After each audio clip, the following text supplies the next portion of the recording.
¿Qué tal? Muy buenas noches. Mi nombre es Alma Yesenia Peña Hernández y me da gusto de nueva cuenta estar con ustedes en esta ocasión a través de la página de Indecag en Facebook y también saludo con mucho gusto a quienes nos acompañan en esta plataforma de Zoom.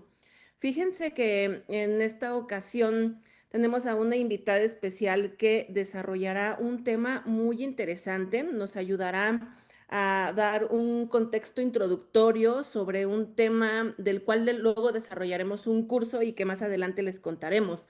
Pero en esta ocasión, en esta noche, el tema es la prueba pericial con enfoque en delitos de género. Y fíjense que nuestra invitada especial es la doctora Laura Saraí Marín Jimeno, a quien les presento ahora y de quien leeré solamente una pequeña parte de su semblanza curricular debido a que es extensa. Fíjense que ella estudió la licenciatura en Derecho en la Universidad Autónoma de Querétaro y dentro de algunos posgrados que mencionaré ahora, ella cuenta, quiero que sepan que cuenta con una especialidad en género y derecho antidiscriminatorio que estudió en la Universidad de Castilla-La Mancha en España. Además, cuenta con una maestría en Derecho Procesal Penal y también con un doctorado en Desarrollo Educativo y otro doctorado en Derecho Penal. Nuestra invitada especial de esta ocasión cuenta también con muchos cursos, talleres, diplomados, pero quisiera resaltar y que todos ustedes sepan también que cuenta con 19 años de trayectoria en el Poder Judicial del Estado de Querétaro, que en estos tiempos es muy importante decir eso, señalar la trayectoria de nuestras personas juzgadoras. Porque algo que si ustedes pudieran ver, pero porque yo lo tengo a la mano, pero les quiero contar, cuando ella me compartió su currículum y que justamente es del cual yo me baso ahora para poderla presentar, a mí me encanta que ella coloca en la experiencia profesional desde cuando empezó de meritoria. Entonces, eso está buenísimo, ¿no? Porque recordamos a los que nos ha tocado hacer servicio social y méritos de esa manera para poder llegar a obtener una plaza, pues bueno, vale mucho la pena. Entonces, vean, en esos 19 años de trayectoria, ella ha sido meritoria, acordista, auxiliar de acuerdos, secretaria provista de sentencias y bueno, y muchísimos otros cargos ha logrado tener y que hoy en día también es importante que ustedes sepan que desde mayo del año 2016 a mayo del 2022 ha sido jueza penal de control y de enjuiciamiento y que también ha ocupado el cargo de jueza penal especializada en violencia contra la mujer y grupos vulnerables, con competencia además para conocer de medidas urgentes de protección en el orden familiar, y eso es de mayo 2022 a la fecha. Ella ocupa cargos también o es perteneciente a la Asociación Mexicana de Juzgadoras, a la Asociación Mexicana de Mujeres Juezas y es miembro de la International Association of Women Judges. Es profesora y docente certificada en distintas universidades, en distintos programas. Y pues bueno, doctora, a mí me da mucho gusto, a nombre de la maestra Cristina Ortega Camacho, darle la bienvenida a INDECAG. Es un placer que haya aceptado la invitación de estar con nosotros para hablar de este tema que creo tiene dos bemoles, tiene dos grandes aristas. Es muy polarizado este tema porque o es muy querido por las que somos apasionadas de los estudios de temas de género, o es muy Sí, odiado, ¿no? claro. O muy odiado. Así que hoy está rica esta nochecita de lunes para que arranquemos con un tema, pues, de mucho debate, de mucha inquietud y que justamente usted sepa que la mayoría de personas que forman nuestra comunidad de INDECAG son personas litigantes.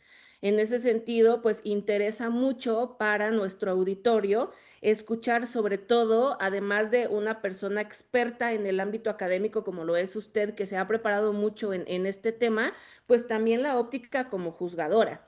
Eso también me obliga a aclarar a las personas que nos están acompañando en el público de hoy que pues la perspectiva de nuestra exponente hoy es totalmente académica, la respuesta que ella dé a las inquietudes que existan y que de ninguna manera tendría que haberse comprometido pues ningún asunto en trámite, ¿no? Porque Claro. estamos en academia.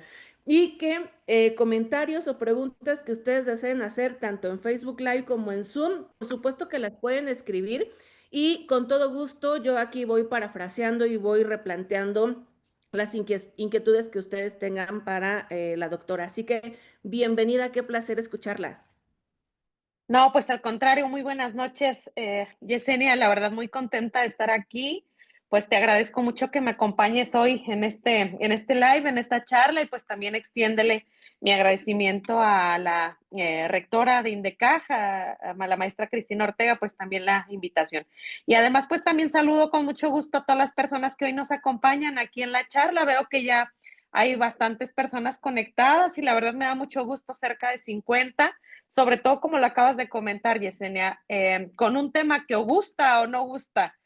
No hay puntos medios, luego los matices no son muy queridos en este tema, pero bueno, precisamente entendiendo que se trata en su mayoría de litigantes, por eso también quise exponer este tema que es, yo creo que muy discutido, porque siempre tenemos la idea como litigantes que en tratándose de asuntos que tengan que ver con violencia familiar o asuntos sexuales, bueno, ya casi que para qué lo litigo, ¿no? Ya lo doy como prácticamente por perdido. Eso es lo que siempre pensamos. Entonces, bueno, pues como ya lo comentaste, pues mi experiencia es completamente en género, pues ya tengo cerca de 3 años de juez de género especializada en esto. Y bueno, además, pues es un tema que me apasiona. Todo esto me gusta mucho, así que es para mí un placer estar aquí esta noche, lunes, acompañándolos. Muchas gracias.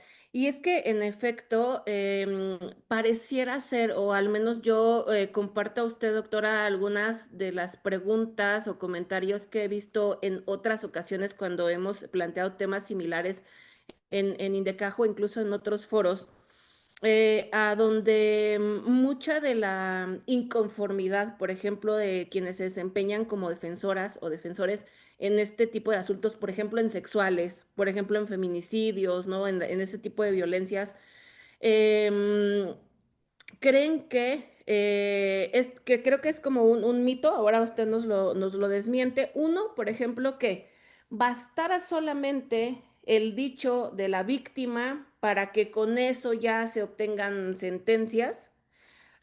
Por el tema, por ejemplo, pensando en delitos sexuales que son de realización oculta y muchas veces esa orfandad probatoria es lo que genera un reto en temas de investigación criminal de estos asuntos.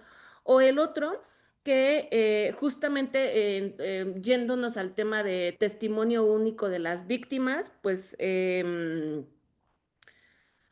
no tendríamos que obtener otro tipo de pruebas, por ejemplo. De ahí que me parezca muy interesante el tema que usted eligió justamente para compartir esta noche es la prueba pericial con enfoque en delitos de género, porque entonces en un inicio estaríamos desmintiendo, ¿no? Que este testimonio único de las víctimas bastaría para o alcanzaría para tener sentencia, sino que necesitamos de otras pruebas periciales. En ese sentido, ¿cómo funciona la prueba pericial con enfoque en delitos de género? Bueno, mira, lo primero que yo diría es que en efecto, sí, la mayoría de los delitos de género, sí nos vamos a enfrentar pues a diversas problemáticas. La mayoría de los delitos sexuales, pues nadie evidentemente nos vio la media plaza, no, o sea, eso es una realidad. Entonces, en muchas ocasiones, pues claro, la naturaleza de la propia conducta delictiva va a ser, como lo has mencionado, pues de naturaleza oculta. Y no nada más diría esta calificación de testigo único que se realiza por la doctrina, sino que incluso en muchísimas ocasiones las personas que se encuentran relacionadas para dar contexto a estas conductas, en su mayoría, ¿quiénes son? Por ejemplo, en tratándose de una violencia familiar, pues los hijos, que obviamente no nada más les asisten facultades de reserva para no ir a declarar, sino que en muchas ocasiones incluso los propios familiares son los que menos quieren meterse en problemas de este tipo para poder abonar pues evidentemente con la investigación. Entonces, claro que eso complejiza, no nada más yo considero para la defensa, sino incluso para fiscalía, para cualquiera de las partes, porque entiendo que aquí también hay fiscales, por ahí ya había uno, pues complejiza evidentemente el estándar de investigación. Pero bueno, mira, es que las periciales, como todo, en la materia jurídica, pues son una herramienta muy útil. ¿Por qué? Porque pues las periciales son para que al juez le llevemos evidentemente información acerca de los conocimientos que no posee. Y es que en esta clase de conductas delictivas, en tratándose de delitos de género, bueno, pues va a ser una prueba fundamental porque tiene que combinarse, como lo comentabas, pues con, por ejemplo, la prueba testifical. Vamos a suponer, por ejemplo, una pericial en indicios biológicos, en una violación. Bueno, no va a hablar la prueba pericial por sí sola. Tenemos que darle contexto. No nos va a decir la prueba pericial cuándo pasó, dónde pasó, a qué hora pasó. ¿Qué se requiere? Pues evidentemente fortalecer pues esa pericia. Sin embargo, bueno, claro que es un dato que pues es de suma valía porque se constituye en un dato objetivo. Pues de quién viene, de un tercero extraño, no como los testigos. Bueno, ya tenemos yo creo que más de una década, pues ya discutiendo ahora tanto de lo que tiene que ver pues con psicología del testimonio, con todos este tipo de cuestiones de cómo valorar la prueba, ¿no? Entonces, pues en todas estas cátedras, ¿qué es lo que nos dicen? Que la prueba testifical pues siempre va a ser la más subjetiva y es que es por supuesto, porque deviene evidentemente pues del recuerdo. Primero pasa el evento y después vengo y lo platico. Y les aseguro incluso que las personas que estamos en esta charla, si al concluir la sesión dijéramos, bueno, ¿y a ti qué te pareció la clase? ¿O tú cómo viste que venía vestida la jueza? ¿O cómo viste que venía vestida Yesenia? No todos vamos a platicar exactamente lo mismo porque depende de nuestra atención, de nuestra percepción, del recuerdo, de muchísimas cuestiones, evidentemente, que pues tienen que ver con esto. Entonces, sí es una prueba pues capital, pero evidentemente que tiene que estar fortalecida con otros datos para efecto de poder alcanzar pues ese esclarecimiento del evento. Y yo diría que lo primero que hay que tener claro porque se nos presentan muchísimas vicisitudes en esto que tiene que ver con el esclarecimiento del evento. Lo primero que tendríamos que recordar es que la materia penal es de interés público, de interés social. No estamos en otras ramas del derecho privado, no estamos en laboral, no estamos en civil, no estamos en familiar. Y eso a veces hace que confundamos incluso no nada más las partes procesales, sino incluso como operadores que las partes son contrincantes, porque aunque aparentemente sí lo son, no. O sea, si hay algo que reparar, se repara. Lo primero que hay que hacer es esclarecer la conducta delictiva. Y para ese esclarecimiento, pues se tienen las dos partes procesales. O sea, los dos son los que abonan para saber qué fue lo que se suscitó. Y por eso es que considero que incluso primero en este curso, que es el que platicabas, yo creo que primero tendríamos que entender un poquito de todo lo que tiene que ver con la teoría de la prueba para que pudiéramos aterrizar precisamente esto, porque a diferencia de en otras materias, pues en la materia penal, pues sí tenemos evidentemente principios probatorios que tenemos que tener muy claros. Y bueno, pues yo diría que los más importantes serían, por ejemplo, el de unidad, el de comunidad, de interés público, como te decía, porque la prueba no es tuya, no es como que tú, defensor, tú vas y se la llevas y es mi prueba, no.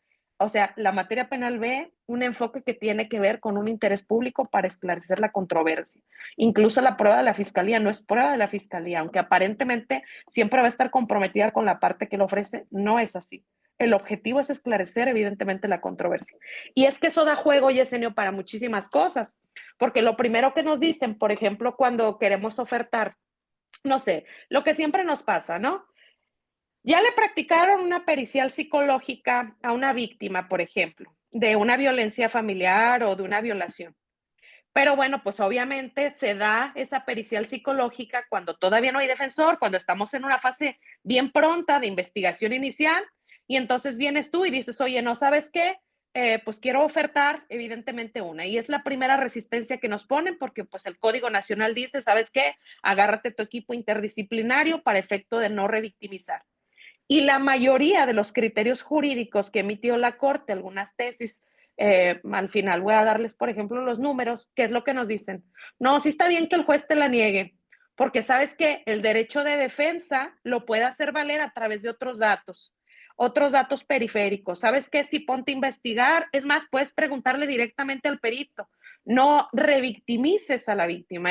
Bueno, todos sabemos que la victimización secundaria, pues es que si ya te victimizó el delincuente, pues no te victimice evidentemente el Estado a través evidentemente de un procedimiento y por eso no se busca repetir. Pero yo creo que hay ocasiones en las que tendríamos que verificar que no se trata de un derecho exclusivo de defensa, sino que se trata de un acceso a la justicia, de una tutela judicial efectiva y que incluso como defensores nuestro fundamento fuera ese, el esclarecimiento del evento. No es tanto proteger a mi cliente, que lo único que me interesa es ejercer un derecho de defensa, porque no, para el esclarecimiento del evento yo también soy parte procesal y también soy una parte activa para colaborar. Entonces siempre nos dicen, el derecho de defensa se encuentra evidentemente en menor grado que la no revictimización, pero yo me preguntaría y se los dejaría incluso también a la reflexión, ¿esa no revictimización está por debajo o está a la par de un esclarecimiento del evento? Por eso es que yo considero que incluso el enfoque de las pruebas tendríamos que analizarlo pues de manera diferente, Claro. partiendo desde ahí. Sí, y es súper interesante este primer planteamiento que usted nos da. Justo me hizo pensar en algunos casos que he tenido en esa ocasión como asesora de víctima, porque creo que también se puede estar extrapolando esa palabra de revictimizar. ¿A qué me refiero? Y no sé, ya me contarán, veo aquí a mi querido Alan, que sé que es un litigante fuerte, muy activo. Saludos a Abel, a don Rubén, qué gusto verlos esta Mi noche. gran amigo, por Y me cierto. refiero Saludos, Alan. muy bien, qué gusto verte, Alancito. Fíjense que, por ejemplo, les contaba, ¿no? De este caso a donde llega una víctima a pedirnos la asesoría para atender un tema de violencia familiar. Y cuando le explicamos, oye, es que vas a ir con una perita y ella es psicóloga y entonces te van a hacer unos estudios y etcétera. Y ella nos respondió, no, porque me van a revictimizar. Y entonces nosotros le explicamos, no, espera, es que eso no es revictimizar, o sea, tú sí tienes que ir con la psicóloga y tiene que pasar esto.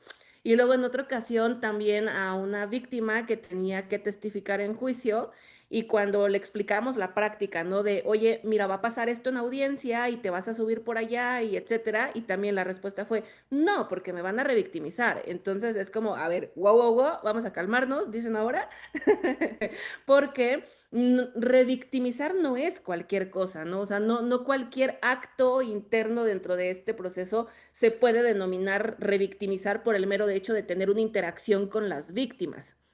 Sin embargo, quisiera llevarla ahora, doctora, al, digamos, al otro polo, tal vez, de este tipo de víctimas, porque usted habló de psicología de testimonio. Y, por ejemplo, para entrar suavecito de una manera general, le preguntaría, ¿qué papel juega entonces la psicología del testimonio con el recaudo de prueba pericial para estos casos? ¿Por qué tendríamos que preocuparnos por estudiar y por aplicar, o sí, por voltear a ver lo que la psicología del testimonio dice? Pues es que es capital, Yesenia, porque mira, yo por eso te decía, yo creo que lo primero que tenemos que pensar es que la materia penal, como te decía, es de interés público. O sea, aquí no estás en un asunto de un particular. Y la legitimidad incluso de las autoridades, pues ¿en qué se basa? Evidentemente, pues en la credibilidad, en la transparencia, en que seas lo más asertivo que puedas y coherente en tu resolución.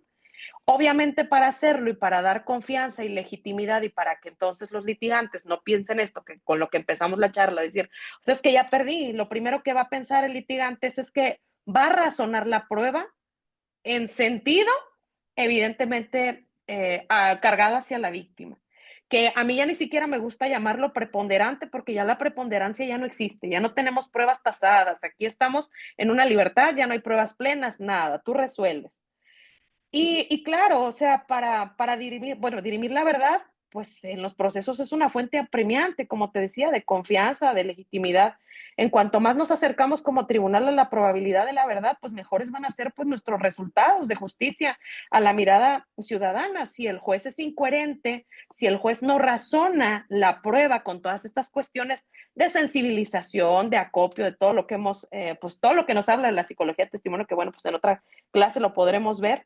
Bueno, pues lo único que vamos a alimentar, pues es eso, ese discurso negativo que lo hemos visto incluso desde la reforma judicial acerca de los procesos judiciales, de esa falta de transparencia. Lo único es que sí, tampoco podemos cargar absolutamente todo el juez, porque acuérdense que en materia penal tenemos una litis cerrada y eso es una situación bien complicada. El juez no produce prueba. Muchas veces nos quejamos de la manera en la que se resuelve, pero ¿cómo va a resolver el juez? Pues con el dato duro que le lleves.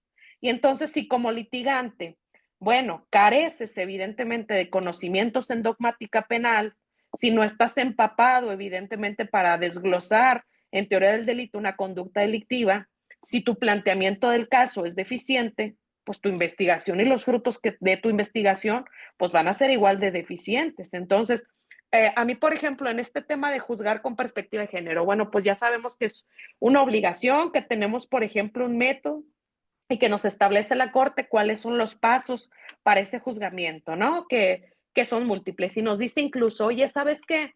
Si no tienes prueba para verificar el contexto del hecho, incluso desahógala. Pero yo diría, ¿y por qué tendríamos que llegar hasta esa fase, hasta esa etapa, para que un juez no tenga contexto? Pues entonces, ¿qué está haciendo la defensa? Pues entonces, ¿qué está haciendo fiscalía? Como que en un juicio no tienes contexto del evento y es que en delitos de género, pues eso es lo más importante, la situación contextual, los datos periféricos. Por eso incluso cuando se depura la prueba en la etapa intermedia, ¿qué nos dice el 346? Ah, se pueden admitir los datos de prueba directos, pero también indirectos. ¿Qué es la prueba indirecta? Pues es la prueba contextual. ¿Por qué? Porque es a lo que te comentaba, podemos tener un dato objetivo, pero supongamos en un asunto de violación, ¿no? Porque esa es la mirada de género. Supongamos que una persona, voy a poner un ejemplo muy burdo, una mujer está recién casada y el marido llega todos los días a casa y bueno, gusta de tener relaciones sexuales con ella, pero en un estado de embriaguez. Y ella no le gusta porque dice, no, si quedo embarazada, ¿qué tal? Pues va a tener un mal congénito y entonces él se molesta y la golpea. Y así pasa toda la semana, se molesta y la golpea. Entonces decimos que en el último episodio, donde ella ya no pone resistencia, precisamente por este patrón sistémico que se ha tenido, incluso por las lastimaduras que ya presenta en el cuerpo. Ah, bueno, entonces ya no hay violación. Eso es una mirada de género, es verificar no solo el hecho, no solamente las circunstancias de tiempo, modo y lugar que se fijaron al momento de realizar la vinculación, sino todas las cuestiones contextuales. Y esas cuestiones contextuales, pues evidentemente, ¿de dónde las vamos a sacar? Pues no de los peritajes, no siempre, sino de la prueba testifical, son un abono, pero yo sí considero que en este tipo de delitos de género sí se debe de plantear una estrategia. Yo he visto muchísimo, por ejemplo, ahora la llamada metapericial, que es lo que todos los abogados se agarran de ahí y dicen, no, pues ya, un asunto de violación creen que va a salir absuelto porque ya tienen una metapericial y ni siquiera la saben utilizar, porque esa es la verdad, en las cuestiones que yo he visto, pues creo que ni siquiera tenemos clara esa figura jurídica, luego la empleamos evidentemente pues de manera deficiente, luego andamos contratando de metaperitos pues por ahí al amigo, al primero que se nos ocurre, y bueno, eso evidentemente va a tener efectos totalmente adversos en el proceso para mi planteamiento. Entonces yo sí los invitaría a realizar una reflexión primeramente, pues para sentar pues su piso de qué es lo que van a investigar, de cuál es la conducta y de para qué te alcanza con una metapericial para que sobre eso pudieras construirla. Construir evidentemente también como defensor pues tu teoría del caso. Incluso yo les comentaba, es que la metapericial pues ya sabemos, ¿no? ¿Qué implica? Pues un estudio exhaustivo y eso es lo que nos ha orillado la Corte, como te decía, en estos criterios jurídicos que nos dicen, no, ¿sabes qué? Es que la revictimizas. No puedes volver a citarla para realizar el examen médico. No, y sabes que tampoco para el examen psicológico. Y entonces, ¿qué nos dice la Corte? No, pues no es limitativo, le puedes preguntar directamente al perito. O puedes, ingéniatelas, defensora, a ver cómo le haces para, sin emitir una victimización secundaria, pues poder destruir tu prueba. Pero bueno, eso también yo considero que es cuestionable. Las tesis que en ese sentido brinda la Corte son aisladas. Y en segunda, yo considero, era lo que comentaba, que en esta cuestión de la victimización secundaria, como decías, Yesenia, no todo es victimización secundaria, porque independientemente de la víctima y que se tiene que tener un trato diligente para con la víctima, obviamente, realizas ese cobijo institucional para verificar si está en condiciones, porque incluso muchas ocasiones a lo mejor el juez o a lo mejor el fiscal te van a negar que se practique la prueba cuando yo no soy psicóloga. Yo para saber si se le va a victimizar, pues ¿qué tendría que tener? Pues mándala primero a que se realice una entrevista psicológica y entonces que el psicólogo te diga si está en condiciones o no de poderse someter a otro examen médico, si eso le va a causar evidentemente alguna alteración. No de facto considerar en automático que hay una victimización secundaria y que en consecuencia pues ya no lo admites. Y también hay que tener mucho cuidado en cómo se ofertan incluso los datos que queremos elevar, porque hay ocasiones que si no se trata de lo mismo que ya se exploró, porque a lo mejor la pericial psicológica realizada por parte de la fiscalía tiene un objetivo, pero si no es el mismo de la defensa, pues yo no vería ni siquiera una victimización secundaria, porque en ese esclarecimiento del evento no nada más es el hecho, sino circunstancias contextuales. Pero ¿qué es lo que pasa? Que a veces, bueno, en tratándose de delitos de género, pues yo pienso que pues da mucho escozor trabajar con esto, a veces hasta como defensa nos detenemos, como operadores también, porque pobrecita, y bueno, por eso les decía, es que no, es que en esta clase de conductas, pues el esclarecimiento del evento es un interés público de Estado. Y yo considero que ese esclarecimiento está sobre muchísimas otras cosas, incluso sobre los derechos de las partes. Habría que tener evidentemente cuidado con eso. Y era lo que te decía, por ejemplo, en esto de la metapericial. Pues ya sabemos qué es la metapericial, porque nos dicen, no, la corte, no, pues hazle como puedas, ahí saca como puedas la información. Entonces vas y dices, voy con mi metaperito. Y entonces ya ni quieres un abreviado porque tú ya tienes un metaperito que ya te dijo que vas a ganar el caso y que el inicial, el perito oficial, pues lo hizo todo mal, ¿no? Vamos a suponer una metapericial psicológica. Ahorita voy a poner un ejemplo de ello. Porque, ¿qué es la metapericial para los que estén aquí, que sean estudiantes, que a lo mejor no estén empapados en ese tema? Bueno, pues es un estudio exhaustivo que se practica por un profesional sobre un informe pericial. ¿Y sobre qué? Ese informe, pues que ya hizo el fiscal, que lo tiene a través de dato de prueba, es decir, ya tienes tu documento escrito que realizó otro profesional. Pero ojo, por eso les decía, tiene que ser de la misma ciencia o disciplina, porque hay ocasiones que en la práctica vemos que andamos queriendo ofrecer de metaperitos, por ejemplo, a psiquiatras cuando se hizo en psicología el dictamen, ¿me explico? Entonces, no, debe de versar para empezar pues la misma ciencia o disciplina. Además, ese objetivo es determinar, pues no analiza la fuente de la prueba porque no tuvo a la víctima para poderle preguntar y para verificar si tiene un daño psicológico. Entonces, es una pericial sobre la pericia. Entonces, únicamente lo que se basa es verificar, por ejemplo, porque la metapericial no se inventó, perdónenme, ni la pericial para la materia penal, no seamos egoístas, para todas las ramas del derecho. Y la doctrina nos dice que no sirve para todo, sino únicamente para verificar si se siguió el rigor técnico o metodológico, que su ciencia existe, si en consecuencia los instrumentos utilizados fueron los correctos y si esos instrumentos y esas cuestiones realizadas, pues en efecto pueden servir de manera óptima para la emisión pues de esas conclusiones que finalmente son lo que nos importa.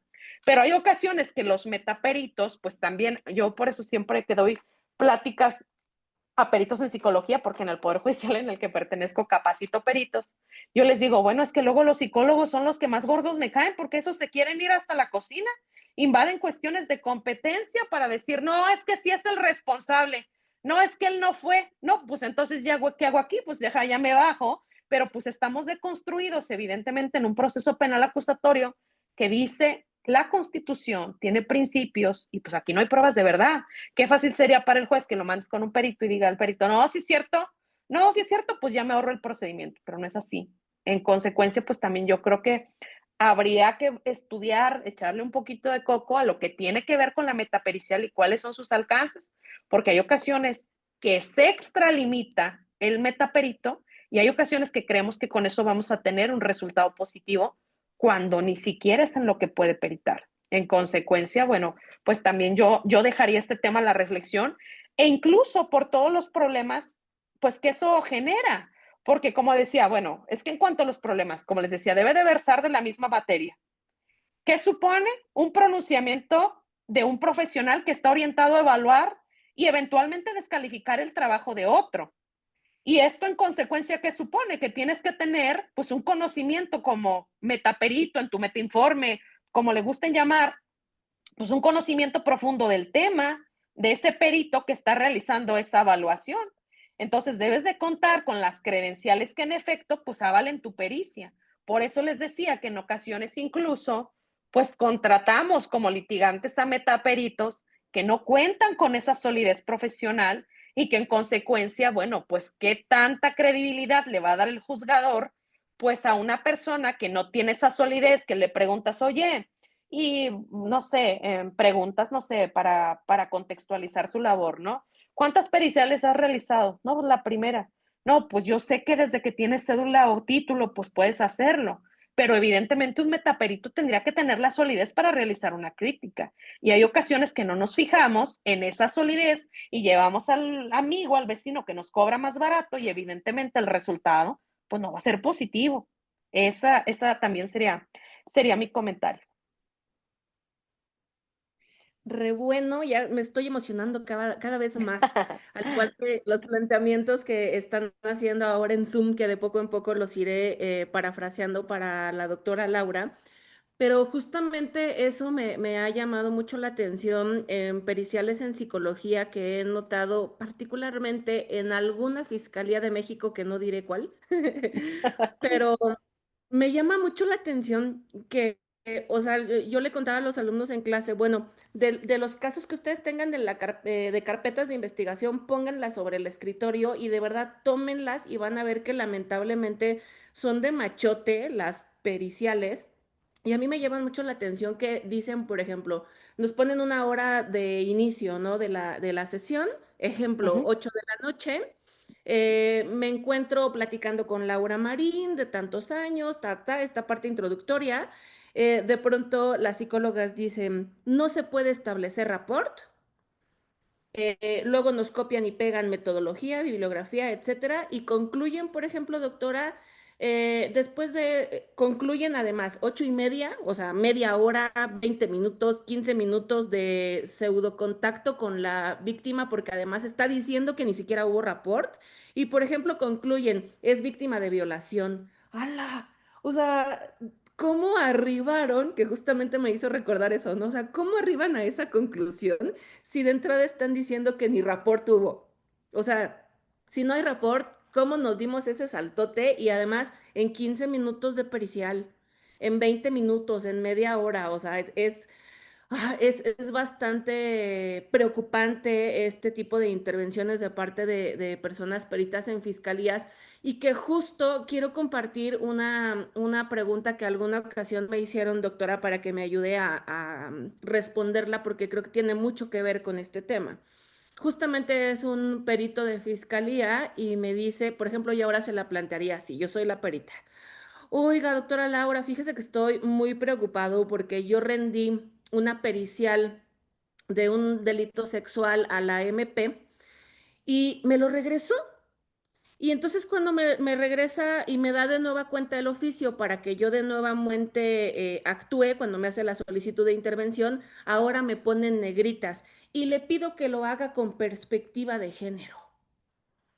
Entonces, esta persona también me decía, a ver, yo he escuchado que la Corte en México tiene un manual para juzgar con perspectiva de género, pero no he visto un manual para peritar con perspectiva de género. Entonces, ¿qué hago? ¿Qué es lo que el Ministerio Público me está queriendo pedir? ¿Qué respondería al respecto? Bueno, pues yo creo que lo que te está queriendo pedir, pues a lo mejor Es un trato, yo creo que sensible. Hay unas reformas ya ni tan recientes, donde en el 2023, donde en este combo de reformas de la Ley General de Víctimas, el Código Nacional, etcétera, pues nos dicen que ya desde Fiscalía, pues tenemos que realizar esa mirada, ese enfoque de perspectiva de género. Y es que, bueno, a ver, como ya lo comentábamos hace un ratito, eh, hay una jurisprudencia que es la 20-11430 en materia constitucional, que es la que nos establece ese acceso a la justicia en condiciones de igualdad para juzgar con perspectiva de género. Que ya sabemos todo el camino de todos los amparos que se vinieron desde Carpa Algodonero para llegar a esa que nos establece la metodología. Y entonces, si se fijan, de desmenuzar, pues esta jurisprudencia que nos establece el método, pues nos establece los 6 pasos que eran justo lo que les comentaba, ¿no? Primeramente, pues identificar situaciones de poder que por cuestiones de género den cuenta de un desequilibrio entre las partes. Obviamente esto es para el juez y dice, ¿sabes qué? Fíjate si hay situaciones de poder. A lo mejor una fiscalía no necesita esperarse a que un juez lo haga y mucho menos en juicio. Claro que si su chamba es abonar en la investigación, pues sus miras de investigación, si tienen un criterio que dice que tenemos que juzgar con perspectiva de género, con esa mirada de género, desde Fiscalía tendrían que verificar ese primer indicador foco rojo para verificar si en efecto hay cuestiones de asimetría de poder. Cuestionar, por ejemplo, los hechos y valorar las pruebas desechando cualquier estereotipo o prejuicio de género. Y esto incluso también lo pueden realizar los peritos o lo puede realizar la fiscalía. Los ejemplos que nos ponían, ¿no? O sea, en todas las charlas, en todas las cátedras, capacitaciones. Es que a ti, ¿qué te importa cómo se vistió? En este caso, por ejemplo, de Campo Algodonero. ¿Qué te importa si se fue con el novio? Nada, tú investiga. Que si era noche, que si para qué se sale a la calle, a ti qué te importa. Y es que incluso en ese manual de la prueba pericial que edita la Suprema Corte de Justicia de la Nación, también nos dice que los peritos pueden tener sesgos, incluso para resolver. ¿Por qué? Porque todas estas cuestiones de género son culturales. Ya sabemos que ser hombre o mujer, bueno, pues implica la cuestión sexual, pero el género son todas las construcciones positivas y negativas que le asignamos al género de acuerdo a nuestra cultura. Por ejemplo, ya con reclamos de promiscuidad, etcétera. Pues esas son cuestiones inequívocamente de género. Y esas son negativas, pero también hay positivas. Ay, es que las mujeres son bien inteligentes, son bien cuidadosas. Ay, es que los hombres son proveedores. También son cuestiones de género y esas son culturales. Por eso en ese manual a mí me gusta mucho, ojalá tengan la oportunidad de leerlo. También los peritos son parte de esta cultura, también los psicólogos, también los peritos y los psicólogos pueden realizar estereotipos y emitir de manera sesgada sus opiniones por esos estereotipos que también tendrían que hacerse vigentes con esa mirada al momento de resolver para que sus pericias, ya no hablemos de que no todas son científicas, porque no todas se basan en el método científico, pero al menos que fueran lo más objetivo posible. Entonces, porque por ejemplo, si nos fuéramos al último paso, ¿no? De ese método para juzgar con perspectiva de género que dice que hay que evitar el uso del lenguaje revictimizante. Entonces, ¿qué? Nada más lo respete el juez, pero sí que la fiscal te trate como se le da la gana. Pues no, ¿verdad? Que el perito te trate como se le da la gana. En esa obligación del Estado de no realizar una victimización secundaria, bueno, pues yo considero que si todas las personas, incluso los litigantes, porque yo así lo exijo en mis audiencias, ustedes yo creo que lo han escuchado al litigante que se pone y que qué casualidad y que, yo sí los paro en las audiencias. Esta es una obligación, no nada más para mí. ¿Me explicó? O sea, yo creo que un trato objetivo es por las partes. Esa sería en lo que pudiera abonar un perito en ese trato sensible, considero, y diligente, pero de ninguna manera para ayudar. Porque si lo vemos incluso, los pasos para juzgar con perspectiva de género, en ninguno dice te voy a ayudar. Ninguno de esos que ha establecido la Corte. El primero ya lo leí, nada más dice identificar situaciones de poder. Eso no es ayudar. El segundo paso es cuestiona los hechos y valora las pruebas desechando cualquier estereotipo.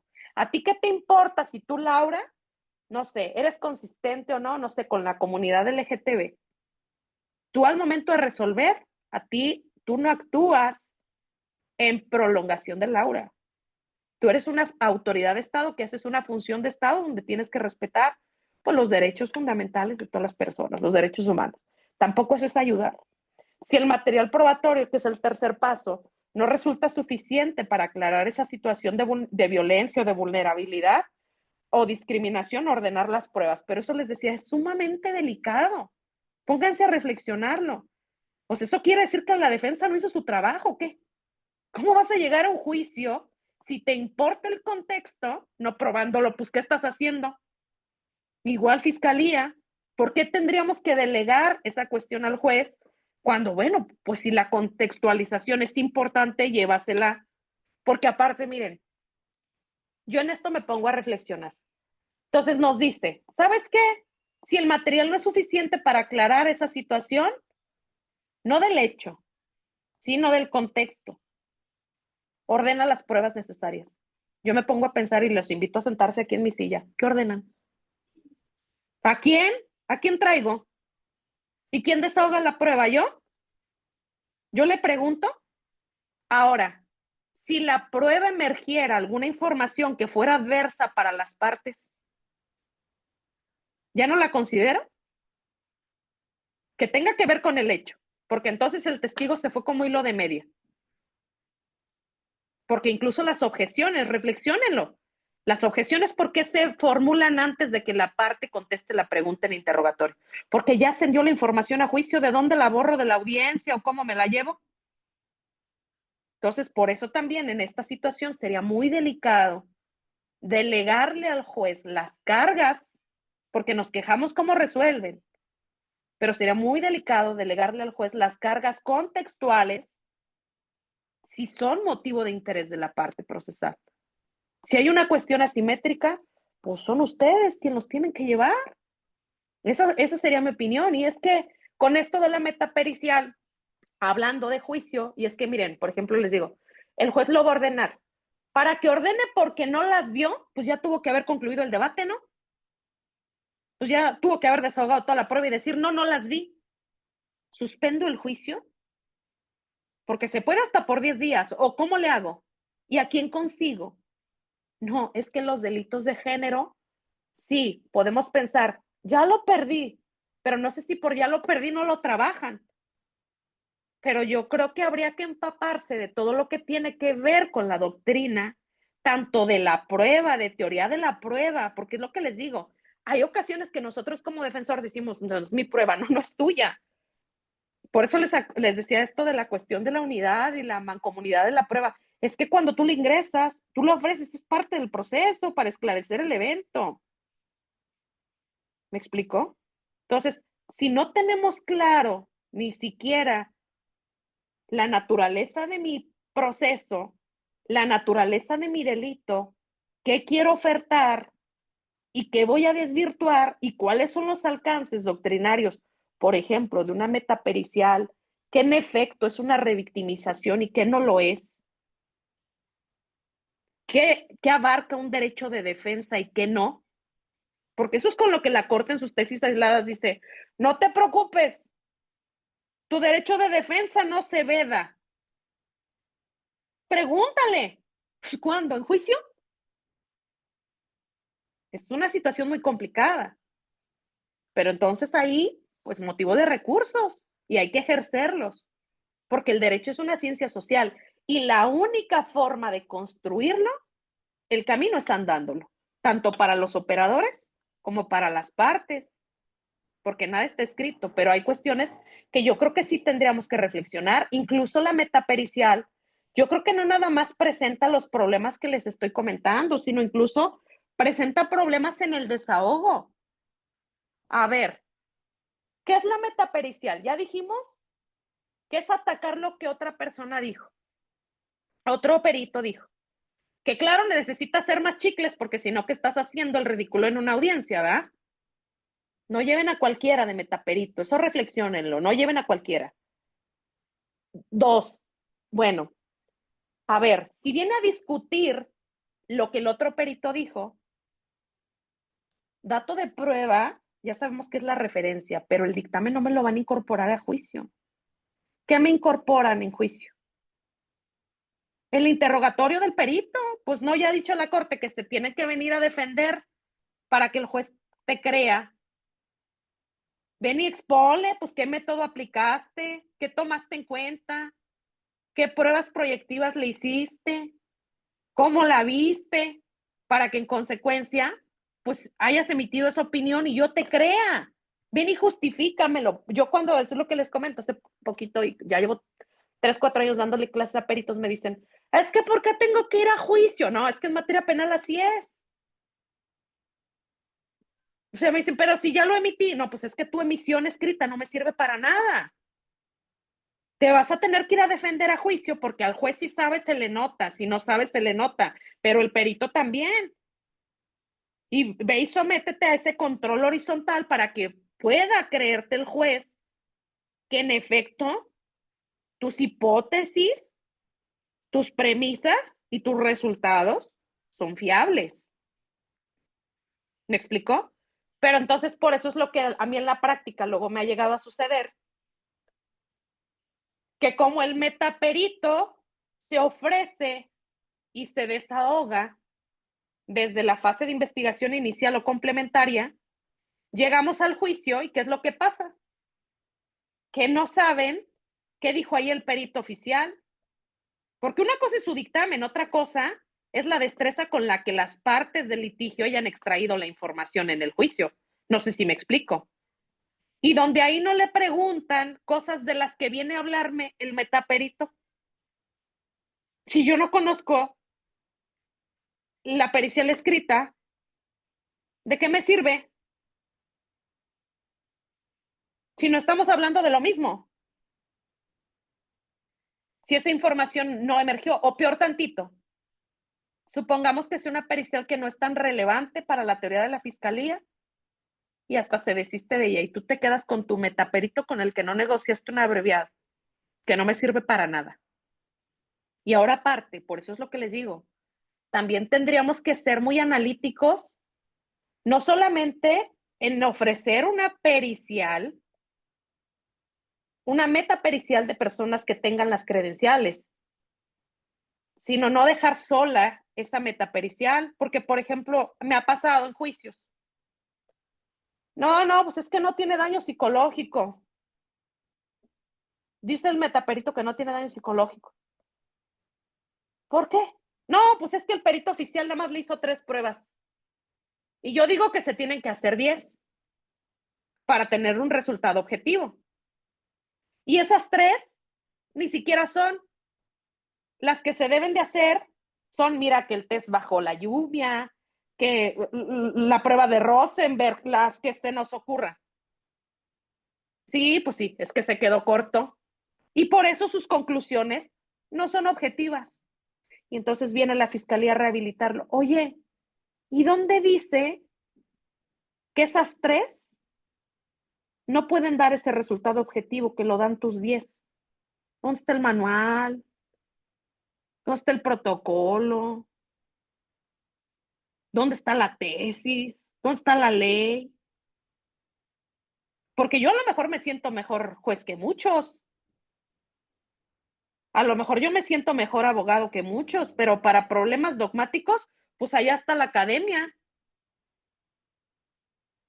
Pero en tratándose de esas cuestiones, pues sería también muy delicado que como defensores dejáramos todo nuestro caso a una metapericial donde la psicología es de mera opinión también, también es una ciencia social. Y entonces creo que con eso voy a ganar mi juicio porque mi metaperito se extralimita y dice que no la violaron, como el ejemplo que pusiste, Yesenia. Entonces hay que tener mucho cuidado en lo que ofrecemos y en el alcance que tiene lo que ofrecemos, pero en el alcance real, si no, ¿qué estamos haciendo en un juicio? Si no, pues mejor negócialo. ¿Me explico? ¿Por qué? Porque dicen, no, es que esas pruebas no eran las correctas, las que le hicieron. ¿Y dónde dice que las tuyas sí? Eso complejiza pues muchísimo una resolución y por eso les decía que los principios probatorios pues tendríamos que tenerlos claros porque los principios probatorios que eran los primordiales que les dije en un inicio, ¿no? O sea, el de unidad dice que el juicio forma uno, toda la prueba es una. Imagínense, tengo un buen de prueba de cargo y llegas tú nomás con tu metaperito de opinión, o sea, ¿qué vas a un debate? ¿Sí? Les decía, el principio de comunidad de la prueba, bajo el cual la prueba no pertenece ni beneficia solo a quien la aporta. También tendríamos que verificar qué me beneficia de prueba de fiscalía, porque no es de fiscalía, es del proceso y no lo hacemos, porque no tenemos claro que el esclarecimiento del evento es un objetivo en materia penal, que las pruebas no son tuyas, son del proceso para abonar a ese esclarecimiento del evento. Entonces, esos serían mis reflexiones, ahí se las dejo. Sí, son muy interesantes y por supuesto que nos dejan, como usted lo señalaba, mucho a la reflexión, porque si siempre litigar cualquier caso, cualquiera, nos obliga a generar estrategias, ahora estos, que bueno, son por demás delicados, pues por supuesto que más. Justamente envío un saludo a mi querido David Retes en Zoom, que hace algunos comentarios, al igual que Cecilia sobre la detección de sesgos cognitivos en peritos o en peritas, que justamente desde ahí podríamos como pues identificar, ¿no? Las áreas de oportunidad que se tengan sobre estos casos. Claro. Y pues bueno, saludos también a Georgia, hace un planteamiento, pero le cuento en resumen lo que ha ocurrido en redes sociales ahora y si le parece, aunque haga las preguntas en conjunto, usted nos ayuda a dar un planteamiento enfocándonos a la conclusión de esta charla introductoria.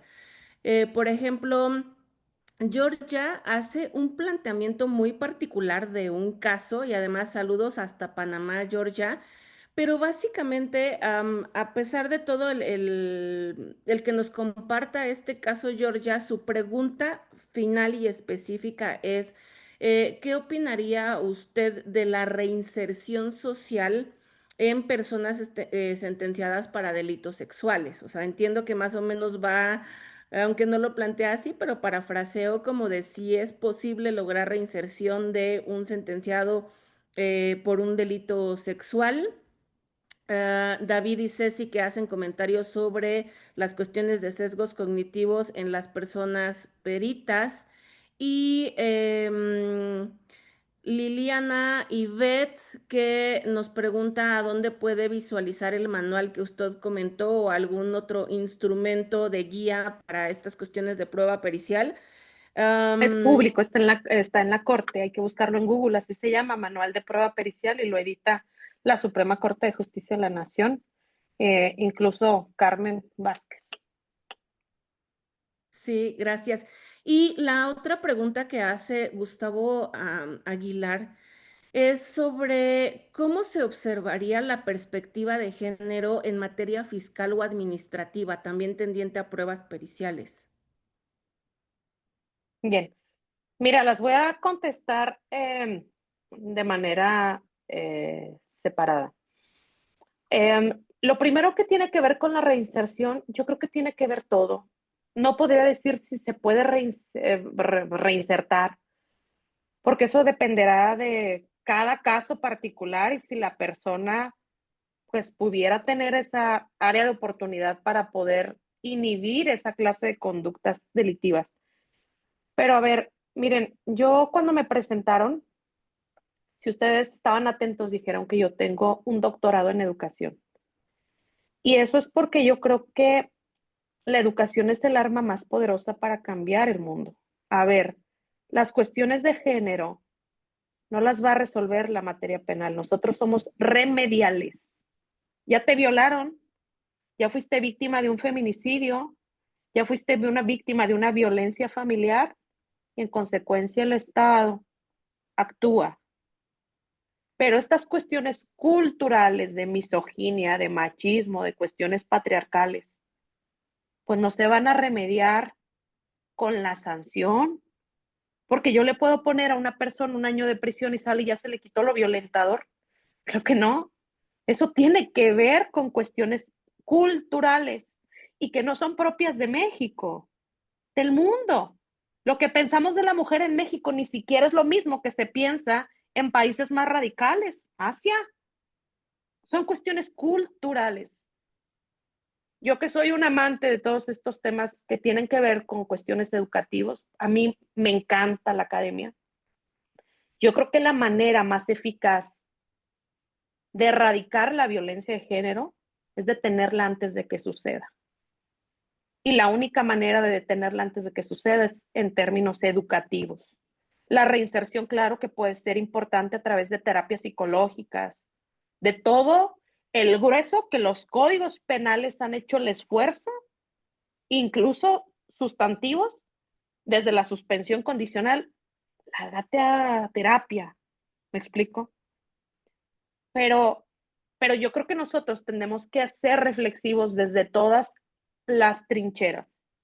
Si, por ejemplo, yo le pido permiso a mi mamá para ir a una fiesta y llego tarde y me jala del moño porque ando de loca, la persona que más me ama en la vida me maltrata. Desde ahí son los patrones educativos de género, igual en las escuelas. Yo, como les comenté, pues tengo un doctorado en educación y yo recuerdo que cuando yo estaba haciendo mi tesis, pues como a mí estos temas me apasionan, yo decía, bueno, pues quiero ver, ¿no? O sea, porque el cono entre más chico, porque no es lo mismo el contexto cultural de Querétaro que el de la Ciudad de México, abogados, ¿sí?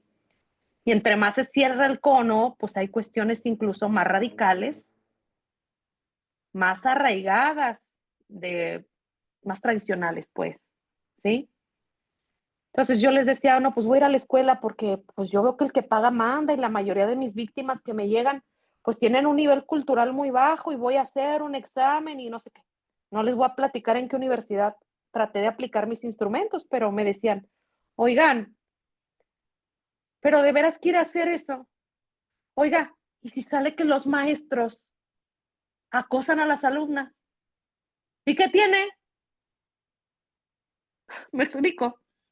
Pero si el Estado se dedica a barrer la violencia de género, si las escuelas se dedican a barrer la violencia de género, si yo desde mi casa, aún siendo mujer, tengo conductas que sexualizan a mi núcleo, no, pues es que no esperen que la materia penal resuelva la vida. La reinserción es importante, pero no es el único factor. Yo apuesto completamente en la educación. Por eso soy experta en cuestiones educativas. No nada más soy juez. Es la única manera de transformarlos. Y yo no me dedico a lo fiscal, a lo administrativo. Aquí hay algunos de mis amigos que andan de metiches, como Ceci, como Orson, porque a mí me encanta, aunque traiga mi taza de derecho disciplinario, no soy experta, pero me encanta porque también es parte, como les comentaba, del derecho público, ¿sí? Todo este tipo de cuestiones. Pero es que la jurisprudencia que les dije es constitucional. O sea, la perspectiva de género no se aplica para la materia penal ni se inventó para la materia penal. La jurisprudencia que les di, donde se establecen todos esos pasos, es constitucional y esos pasos deben de aplicarse en todas las materias. Dependiendo de su caso, si ustedes ven una cuestión asimétrica, hay que hacerla valer. Si ven una cuestión de poder, hay que hacerla valer, porque los escenarios de poder son muy tentadores. Pues el alumno con el maestro, el jefe con el empleado, el hijo con el papá. Entonces, siempre que vean un escenario de poder donde el contexto sea relevante, bueno, no importa la materia, es absolutamente para todos. Es una tesis constitucional, pero ya si quieren saber más, nos vamos a ver en el curso. Sí, claro que así será. Muchísimas gracias por responder, además, en compacto, en breve a estos múltiples planteamientos que he hecho, querida doctora. Y me hizo repensar también, leía un post, me parece que justo fue esta mañana o ayer, a donde decía, por ejemplo, ¿por qué tenemos que tener enfoque de género o estudiar estas cuestiones de perspectiva de género? Bueno, pensemos, por ejemplo, y pasa en México. ¿Por qué en México, en Medio Oriente, por qué es válido que hombres se casen con niñas de 9 años? ¿Ok? ¿por qué es tan reciente el derecho de que las mujeres puedan votar? ¿Por qué, por ejemplo, hace, creo que tiene un año, sale el gobernador de Sinaloa a decir cuando tuvieron una alza de incidencia delictiva en delitos sexuales, dijo que la solución era pues que las mujeres dejaran de utilizar vestidos pegados, minifaldas y que se metieran a la casa a las 8 de la noche, que si no, porque por eso las estaban violando. Pues es que lo Cuando, que esos operadores necesitan, Yesenia, es venir a los cursos. sí. A ver, pues sale el director de comunicación social en, creo que fue Nuevo León, con el caso de Devani. Ustedes recordarán que ella al inicio estaba desaparecida, luego lamentablemente aparece muerta y entonces no solo comunicación social, sino la sociedad decía, pues claro, ¿cómo no la van a matar si se fue a una fiesta clandestina? Pues claro, ¿por qué no se fue con sus amigas y se quiso quedar a la fiesta? A ver, o sea, desde ahí justamente en esta cuestión social y educativa inician estas cosas que pues la doctora Laura nos está compartiendo y que es lo que me encanta que hayan escrito también en el chat. Justo tenemos que identificar este tipo de cuestiones para nosotros también en la responsabilidad de ser asesores de víctimas, fiscales, defensores, personas juzgadoras, pues poder identificar este estudio de hechos para hacer nuestra labor de la mejor manera. ¿Y cómo vamos a poder hacer eso? Bueno, pues fíjense que también una finalidad, otra finalidad de este Facebook Live y del reunirnos en esta ocasión con ustedes es el de contarles que próximamente vamos a celebrar un curso, evidentemente dirigido por la doctora Laura, en el cual a grandes rasgos les cuento, este taller va a abordar evidentemente un poquitito, porque es necesario, un poquito de teoría para dar los aspectos introductorios de esta temática, pero también con expresando fundamento de lo que nuestro Código Nacional de Procedimientos Penales señala al respecto de este manual, doctora, que ha sido, acá ha generado mucho interés de parte del auditorio y están así como de dónde está el manual, queremos leer el manual.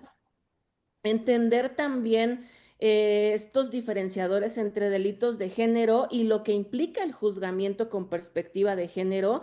Algo que me encanta que es esta utilidad que tanto señalaba ahora la doctora, la utilidad de prueba pericial en los delitos de género y evidentemente esa prueba pericial. Yo me quedo con varias inquietudes para luego platicarlas con usted, doctora, en el taller y que también quisiera compartírselas. No las vamos a responder ahora, pero fíjense que le vamos a preguntar a la doctora en el taller para que se inscriban a este curso, para que empiecen a escribirnos a los contactos de WhatsApp de Indecaj para que les demos mayores informes. Y es que, por ejemplo, doctora, yo aprendí en un curso que tomé en Perú. Por ejemplo, Perú tiene certificaciones, bueno, formación más bien, perdón, formación y certificaciones para personas que puedan fungir justamente como peritas en estas, con enfoque de género, ¿no? Pero México en sí formalmente no cuenta con estas certificaciones, o no tenemos una, yo no puedo llegar con una cédula profesional, imaginen, y presentarme en una audiencia que dirija la doctora Laura y decirle, mire, tengo esta cédula expedida por tal con ese título para poder peritar, pero en otros países sí está ocurriendo, así que me parecería que por ahí es un reto que tiene nuestro país también para poder regular esto y para irnos abriendo a esas cuestiones. Y pues bueno, justamente vean que ella dedicará todo un módulo al estudio de la metapericial, como bien nos lo dejó entrever en esta sesión. Porque, pues bueno, esa metapericial merece unas buenas horas de debate porque es más de lo que los que cuando fungimos como defensores nos enfocamos, ¿no? Entonces, va a estar re bueno este taller. Por ahora es así como que muy de manera enunciativa, como les comentamos a ustedes que está planeada esta dinámica. Y pues bueno, prontito van a ver la publicidad. Pues, insisto, pueden escribirnos desde ya a WhatsApp para platicar sobre de esto. Y doctora, pues de verdad, qué gusto tenerla con nosotros en estas primeras ocasiones en Indecaj. Sé que no van a ser las únicas, la vamos a estar tratando de, lo digo en el buen sentido, de asediar mucho la agenda para que pueda, sí, asediar no en el tono acosador, sino en el buen sentido de que pueda estar con nosotros generándonos espacios para poder aprender de usted y sobre todo algo que es muy bonito es el compartir la experiencia, ¿no? Porque justo es con esto como todos nosotros podemos aprender. Y pues bueno, la dejo para que nos ayude a dar una última invitación para ese próximo curso y que nos pueda dar su saludo de despedida también, por favor. Bueno, pues, yo creo que antes que nada, pues, quiero darles las gracias a las 76 personas que todavía veo conectadas. Yo creo que son más de las que me esperaba, porque como dijo Yesenia, este tema o gusta o no. Pero bueno, como yo no soy feminista radical, sino yo me siento demasiado objetiva, bueno, espero que se inscriban y que les guste y sobre todo que les sirva todo lo que veamos en la charla. Y sí, Yesenia, no hay certificación para peritos. Es más, nosotros estamos todavía varios pasos atrás. Ni siquiera nos hemos puesto de acuerdo qué debe de tener una pericia. Así. Eh, por eso es que se aprovecha tanto para realizar contrataciones de personas que no cubren ese tipo de perfiles y esas pericias no cubren los elementos mínimos que deberían tener, pero lo vamos a ver en el taller porque ya incluso hay manuales donde se establecen qué es lo que podría o qué es lo que mínimamente debe abarcar una pericia. Carmen Vázquez ya lo ha dicho. Entonces, todo eso lo vamos a ver para que pueda ser pues más útil y más óptima pues la contratación de un profesional. Entonces, pues yo los espero con mucho gusto en el taller y pues ha sido un placer estar aquí con ustedes. Es un gusto que me acompañen. Gracias. Qué placer, doctora Laura. Muchísimas gracias. Gracias a todos por su conexión en Zoom. También saludos a quienes están en Facebook Live. Y miren qué rico. Es lunes, es inicio de semana, pero hemos tenido análisis de temas muy interesantes. Así que está decretado que esta va a ser una semana de gran aprendizaje. Así que a vivir bonito, a disfrutarlo. Pasen bonita noche y hasta la próxima. Chao. Hasta luego, bonita noche.